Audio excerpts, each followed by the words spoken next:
Good morning. ప్రభువైన యేసుక్రీస్తు వారి పరిశుద్ధ నామములో అందరికీ శుభాలు. ఈరోజు మన దిన ఆత్మీయ ఆహారంగా సామెతల గ్రంథము 4వ అధ్యాయము 24వ వచనాన్ని ధ్యానించుకుందాం. మూర్ఖపు మాటలు నోటికి రానియకము, పెదవుల నుండి కుటిలమైన మాటలు రానియకము. ఇక రెండు రకాలైనటువంటి మాటలు మన నోట్లోంచి రాకుండా చూసుకుందాం. ఏంటా రెండు? మూర్ఖపు మాటలు, మరొకటి కుటిలమైన మాటలు. రెండాటికి డిఫరెన్స్ ఏంటి? మూర్ఖపు మాటలు అనాలోచనగా మాట్లాడాడు. కుటిలమైన మాటలు ఆలోచించి ఉద్దేశపూర్వకంగా మాట్లాడడం. రెండూ తప్పే. మూర్ఖపు మాటలు తప్పే, కుటిలమైన మాటలు తప్పే. మూర్ఖపు మాటలు అంటే ఇంకా ముందు వెనకాతలు ఆలోచన చేయకుండా గర్వంగా, అహంకారంగా తనకు నోటికి ఎంత వస్తే అంత మాట్లాడడం. అడిగిన దానికి సత్యం చెప్పకుండా మూర్ఖంగా మాట్లాడి సత్యాన్ని కవర్ చేసే ప్రయత్నాలు చేయడం మూర్ఖపు మాటలు.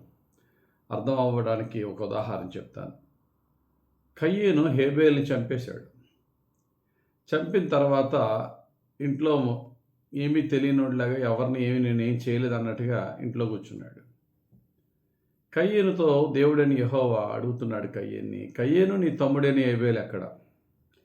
చెప్పవలసింది ఏంటంటే, మా ఇద్దరికి గొడవ అయింది ప్రభువా, మరి అక్కడ కొట్టాను, మరి అతను అక్కడ ఉన్నాడు లేదు మరి నాకు తెలియదు, ఏదో చెప్పాలి.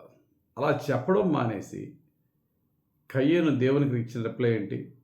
నేను నా తమ్ముడికి ఏమైనా కావలి వాడినా నేను ఇంక అస్తమాలో నా తమ్ముడిని నేను కనిపెట్టుకుంటూ ఉంటానా అని ఆదికాండం 4వ అధ్యాయం 9వ వచనంలో దేవుడితో అన్నాడు.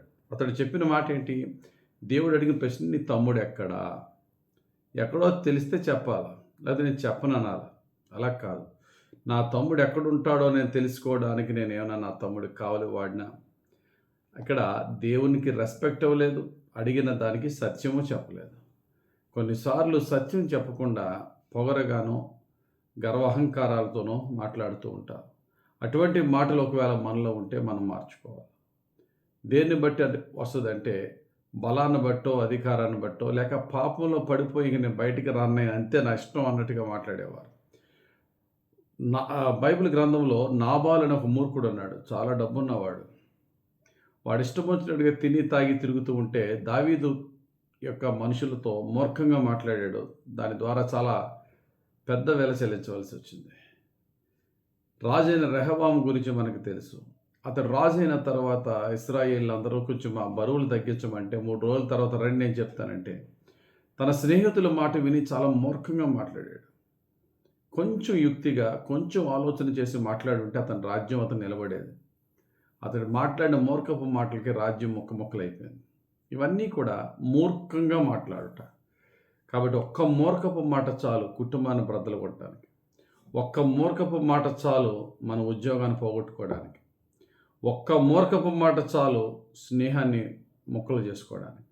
కాబట్టి ఆ సమయంలో నీకు నోటికి ఎంత మాట వస్తే అంత మాట్లాడడం అనేది చాలా భయంకరం. అందుకనే మహాజ్ఞాని సొలొమోను అంటారు సామెతలు 29:20లో, ఆతురపడి మాట్లాడు వాని చూచితివా, వానికంటే మూర్ఖుడు సులువుగా గుణపడును. మూర్ఖుడి కంటే ఇంకా దుర్మార్గుడు ఎవరంటే త్వరగా ఆడికి ఏం వస్తుంది మాట్లాడాడు. అది చాలా డేంజర్.